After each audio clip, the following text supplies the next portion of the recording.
ஒரு சாஃப்டான சிம்பிளான சப்பாத்திங்க. நிறைய பேர் வந்து சப்பாத்தி நம்ம வீட்டில் செஞ்சால் சாஃப்டாக வரலன்னு சொல்லிகிட்டே இருக்கீங்க.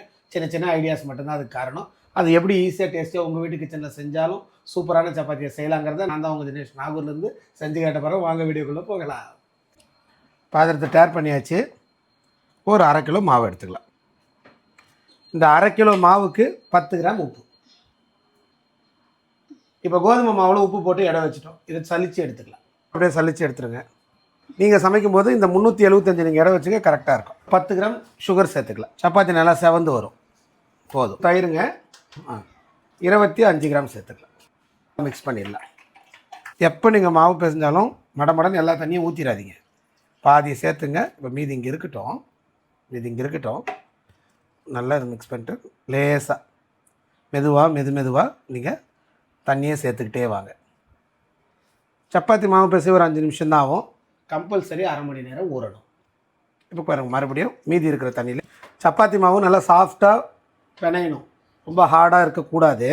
அப்போ தான் சப்பாத்தி நல்லா சாஃப்டாக வரும். இந்த சப்பாத்தி மாவுன்னு பாருங்கள், 1/2 கிலோ கோதுமை மாவு, 10 கிராம் உப்பு, 10 கிராம் சர்க்கரை, 25 கிராம் தயிர், 375 தண்ணி. சும்மா ஒரே ஒரு ஸ்பூன் அளவுக்கு ஆயில்.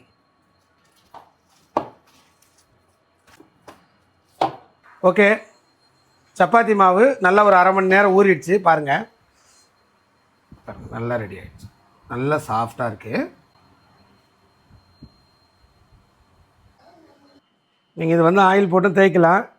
வீட்டிலலாம் மாவு போட்டு தான் தேய்ப்போம். ரொம்ப ஆயில் வேண்டாங்கிறதுனால இந்த மாதிரி நீங்கள் ரவுண்டாக திரட்டிக்கலாம். இப்போ பாருங்கள், இதான் முக்கோணமாக மடிக்கிறது. அது வச்சுட்டு அப்புறம் இந்த பக்கம் வந்துட்டு இது நீங்கள் முக்கோணம் ஷேப்லேயே தேய்ச்சிக்கலாம். அல்லது இதையும் திரும்பி ரவுண்டாகவும் தேய்க்க முடியும். அதே மாதிரி ட்ரை பண்ணுங்க புதுசாக பண்ணுறவங்க.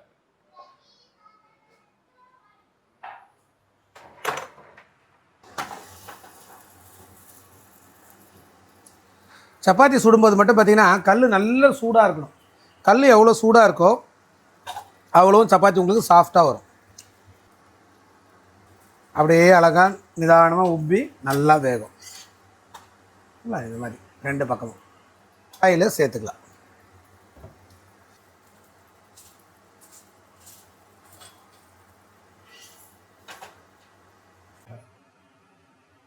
லேயராக வருது பாருங்க. இந்த மாதிரி ஒரு சப்பாத்தி நீங்கள் சுடணும். ஓகே, அப்போ தான் உங்கள் வீட்டில் இருக்கிறவங்க விரும்பி சாப்பிடுவாங்க. நம்ம சொன்ன அளவுங்களோடு நீங்கள் சமைச்சிங்கன்னா சப்பாத்தி இவ்வளோ சாஃப்டாக அழகாக சூப்பராக வரும்.